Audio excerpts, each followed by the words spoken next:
All right, I'm excited to read this book out loud to all of you. It's about one of my favorite sports, baseball. I mean, it reminds me of going to the baseball games with my dad when I was a kid, and we didn't get to go to many, but the ones we did go to, I'll always remember. So here we go. Barbed Wire Baseball, written by Marissa Moss, illustrated by Yuko Shimizu. Zenny watched the wooden bat whack the baseball, hurling it high and straight. He was 8 years old, and it was the first time he'd seen a baseball game, but he was hooked. Father, I want to play, he told his dad. You're too small, his father said. Too frail, added his mother. But Zenny didn't listen. He had to play. The other kids laughed at him. Zenny, you're a mouse, one boy hooted. A teeny tiny one, another kid called. None of it mattered. When Zenny had a ball or a bat in his hand, he felt like a giant, and soon he played like one. Many springs had passed since the first game, years of playing in the chill of winter and the sweat of summer. Zenny got taller and stronger and better at baseball. Why are you wasting your time with a silly game? His mother asked. You should study and become a doctor, his father said, or a lawyer. But Zenny knew exactly what he wanted to do. And when he grew up, he coached, managed, and played baseball in the Fresno Nisi League and the Fresno Twilight League. He was barely 5 feet tall and weighed only 100 pounds. But he was a star player, casting a big shadow in baseball. Zenny was chosen to play with the star members of the New York Yankees. He led his teams in exhibition games in Japan. He even arranged for Babe Ruth to play there. But that world collapsed for him when the Japanese attacked Pearl Harbor in 1941. For the first time since he picked up a bat, Zenny felt as if he didn't measure up. The United States was at war with Japan, and 120,000 Americans of Japanese descent who lived on the West Coast were forced into 10 internment camps, most in the desert. The government considered these Japanese Americans to be possible spies and, without evidence or trials, locked them up, men, women, and children. American citizens, all were treated like prisoners of war, housed in barracks, and penned in with barbed wire. Zenny, his wife, and their 2 teenage sons were sent to a camp in Gila River, Arizona. Outside, the camp was bleak and gray and dusty. Inside, the barracks were stark, with crowded rows of cots and not so much else. Families bustled around, trying to make a home out of nothing, hanging up curtains, arranging tea sets on footlockers, piling dolls and stuffed animals on cots. Zenny stood staring at the dry earth, which was broken up every now and then by a few scrubby bits of grass. In all the brown and gray, with a dull, coppery sky overhead, he felt as if he were shrinking into a tiny hard ball. There was only one thing that could make the desert camp a home: baseball. Zenny unpacked his favorite photo, the one that showed him in his uniform, lined up with baseball legends Babe Ruth and Lou Gehrig towering like redwood trees beside him. He had played with the Yankee Stars in an exhibition game back home in Fresno, and he hadn't felt small at all. He pinned the picture up over his bed. He was going to play baseball again, here in the desolate middle of nowhere. First, he would need a playing field. There was plenty of empty space, but it was dotted with sagebrush and clouded with rocks. It didn't look like much of a field. Zenny started by chopping down the plants and digging up the rocks, spending long hours in the blazing sun. What are you doing, Dad? His son Howard asked. Can't play baseball without a field, Zenny grunted. We're going to play baseball? Howard grinned and started picking up rocks too. Soon, Howard's brother Harvey joined them. Then other boys and men drifted to where Zenny and his sons were bent over in the glaring heat.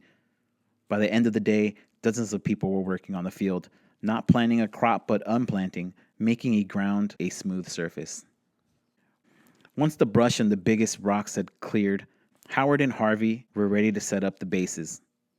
Looks good, Howard said. We're almost set. Zenny shook his head. No, we're close. We're making a real ballpark, and we're doing it right. He walked over to the camp commander's office. 10 minutes later, he emerged into the bright sun, smiling. We've got it, he clapped his hands. What? Asked Howard. What have we got? A bulldozer to level the field, Zenny replied. The commander said we can borrow the camps. As Zenny drove the bulldozer, crowds gathered to watch. What's he doing? An old woman asked her grandson. He's making a baseball field. The young man answered, A baseball field? Whatever for? She asked.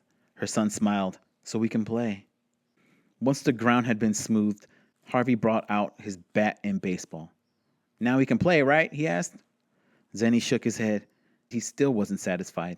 The wind kicked up so much dust from the dry soil that the players would be eating dirt. We have to do it right. He looked around the camp, hoping to find something to solve the dust problem.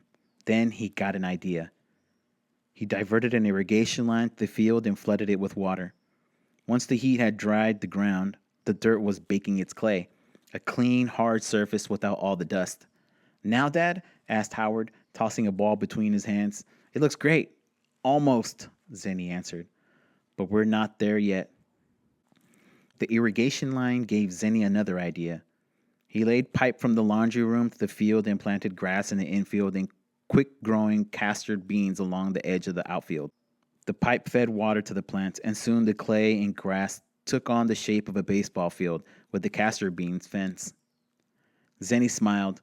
Now it was beginning to look real. Come on, Dad, Howard urged. Can't we at least mark the bases now? Go ahead, Zenny agreed. But we're not done yet. Howard used flour to chalk the foul lines, and his mom sewed the bases from rice sacks. It's perfect, Harvey said. What about the spectators, the fans? Zenny asked. Where will they go? Both boys shrugged. Can't they just stand around? Howard asked. Or we could build rows of bleachers, Zenny said, like on the real baseball field. That night, Zenny and his son snuck out of the barracks. They were not allowed outside after dark. Zenny felt like a boy again, tiptoeing out of the house with his bat and glove so his parents wouldn't see him. A guard's light swept across the yard, and Zenny motioned to the boys to flatten themselves against the barracks. They waited for the beam to pass, then crept on. They didn't know that the guard had seen them, but the commander had told them to let them go, so long as they didn't escape. The commander was curious to see what Zenny wanted now. The three of them scrounged wood from the fence surrounding the camp. They removed every other post, careful not to damage the fencing. Then they took wood from the camp lumberyard. That gave them enough material to build a backstop and 5 rows of bleachers behind it. The next day, they set to work again, this time sawing wood and nailing boards. When Howard finished hammering the last row of seats, he wiped the sweat from his forehead and gaped at what they had made. There in the middle of the desert on the edge of the internment camp was an official-looking baseball field. The rest of the place slumped, drearily and sad, but the baseball field glowed green with hope. Now, Dad? Harvey asked. Almost, Zenny smiled. We have the field. Now we need the equipment. He passed the hat along with families, collecting money for the gear. In an hour, he had enough to send for bats, balls, mitts, and hats from Holman's Sporting Goods back in Fresno. Several women sewed uniforms out of potato sacks. When the box of equipment arrived, Zenny let Howard open it. Now, Howard, he said, we can play ball. That first game on a bright May day, half the camp turned out to watch the teams that Zenny had organized. The breeze stirred the new grass. The sun bathed everything with a gentle warmth. It was a perfect day for a baseball game. 6,000 people filled the bleachers and spilled onto the scrubby ground behind them and along the sides of the stands. Zenny leaned over home plate, the bat held firmly in his hands. He looked at Howard, already on first base, at Harvey, now on second, at the neat white lines marking the field. His eyes scanned the bleachers filled with cheering fans. He watched the pitcher cradling the ball, pulling back his arm, getting ready to throw. Zenny focused on the blur of white as it zoomed closer. The weight of the bat felt so familiar and natural. It was like a part of his body. He waited until the right moment. Whack! The bat met the ball with a crisp, splintering sound. Zenny threw the bat down and ran. He ran to first base, then second base, then third, his eyes following the arc of the ball as it soared up and away, far over the barbed wire fence. Howard and Harvey jogged to home plate before him. Arms raised, grins plastered on their faces. Now, they yelled, now! Now, Zenny shouted back. He knew he was still behind the barbed wire fence, but he felt completely free, as airy and light as the ball he had sent flying. Right now, there was nothing else he wanted to do. Just this, right now, right here. It didn't matter whether his team won or lost. Like the powerful champion he was, he felt he could touch the sky if he wanted. Now, he roared as he crossed home plate. He felt 10 feet tall, playing the game he loved so much. Nothing would ever make him feel small again.